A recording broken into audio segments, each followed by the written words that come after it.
I first met him in the early 80s in a Chinatown of urban Java. He didn't want his real name or address revealed, so we called him DJ for Dynamo Jack. He was only a healer, he said, but he did direct a powerful energy generated from his own body into his patients.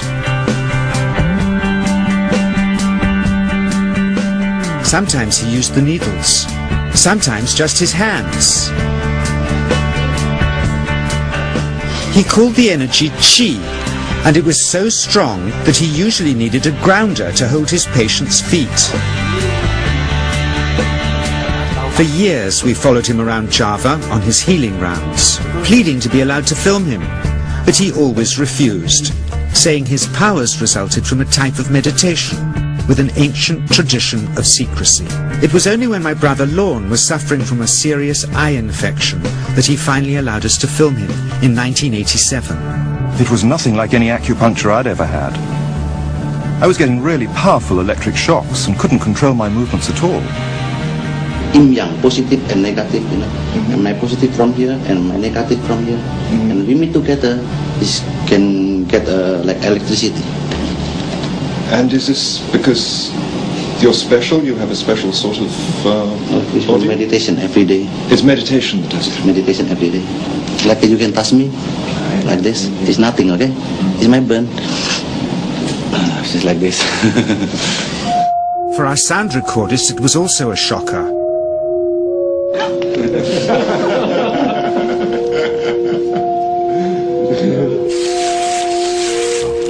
He then took our newspaper outside and showed us how Qi can also be used to set things on fire.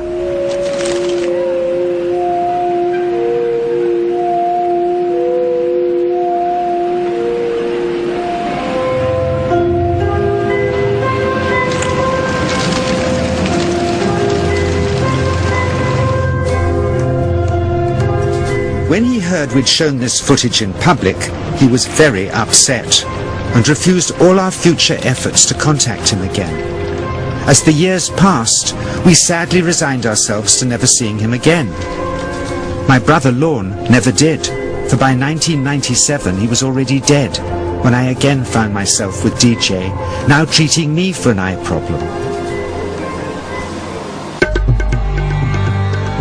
But it wasn't this that brought me back. He had tracked me down out of the blue and invited me to tell me a story. He had just returned from 2 years on a deep meditational journey, alone in the heart of Borneo. Amongst his revelations he had seen, he said, how history was moving on into great change, and the old wisdom was vanishing. So he'd called me back to film just enough of him to remind us that we all have undreamed of powers sleeping within us, and that there's nothing special about him except for his training in waking them. Grounding this patient, my cameraman Joe is having to use all his weight to keep contact. Qi is pushing him away.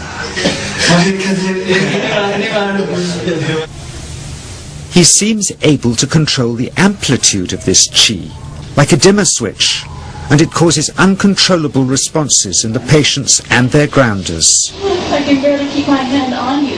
Fly off, the electricity is so strong. This mother unwittingly grounds her child. He won't sit still, so she's asked to hold him and grin and bear it. Sometimes signs of this passing energy can be seen in the transmitter too. This Qi stuff is only the surface, he says, of the real adventure beneath, in the meditational technique.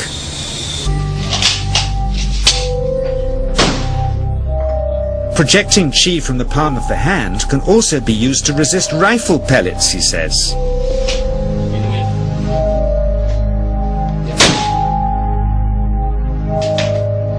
First, you learn to distinguish between yin and yang Qi in your body.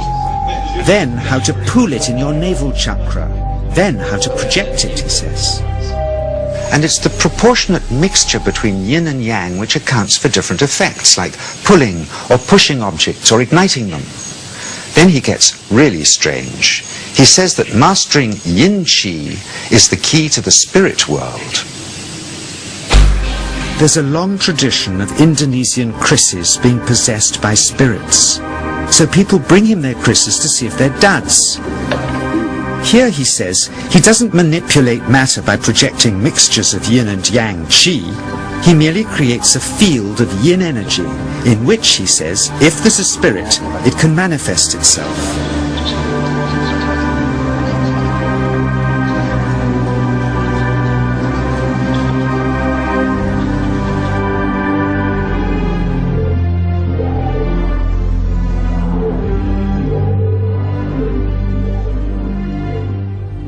So I invited a small group of scientists back from the United States with measuring equipment to test if DJ was for real.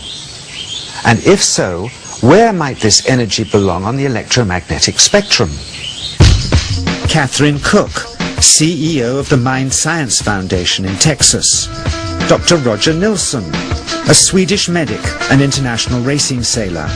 Dr. Greg Simpson, a physicist from New York's Albert Einstein University, and Andreas Polak, one of DJ's Australian students. The visitors are confident they'll uncover him as a fraud in no time. Greg is the first guinea pig, and he's uncomfortable about showing that he can feel anything at all. Dr. Roger doesn't know what to expect.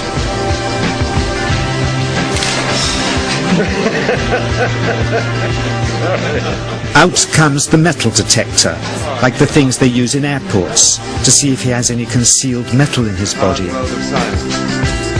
Then the voltmeter, to try and measure the qi. But how to get it to work? Where's the ground? What settings? DJ suggests that as his negative is his perineum, and his positive is his navel chakra, perhaps that's where the electrode should be attached. He doesn't stand on his dignity. He's eager to help, but still no readings. They're getting shocks off his arm, and now they're on the right settings, but the needle still isn't moving.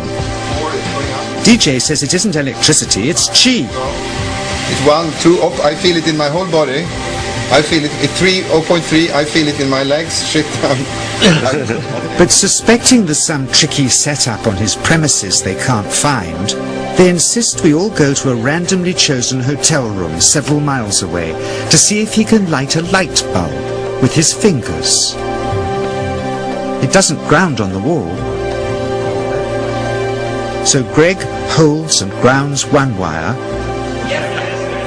while DJ pumps qi through the other.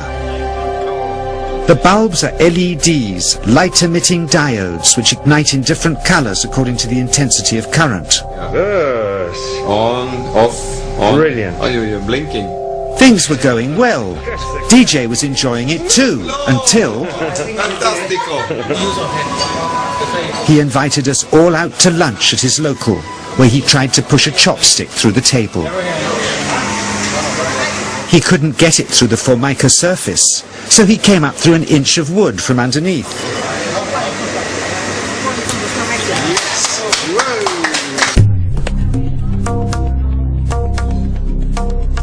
Not only did he draw his own blood, but a chopstick splinter had caught Alison here between the eyes, drawing more.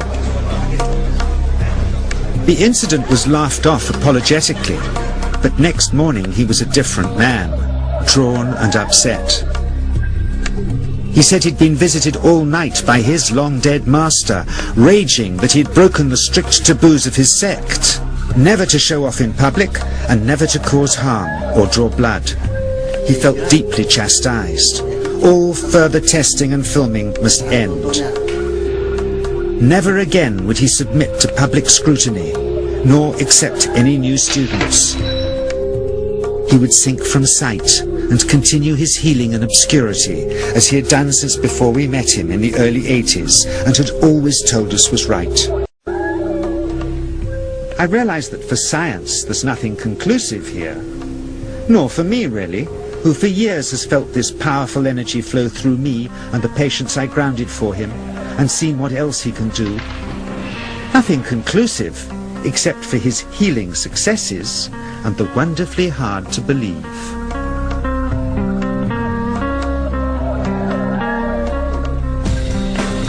Is this just the tip of the iceberg, of powers we've always dreamed we possessed hidden within us?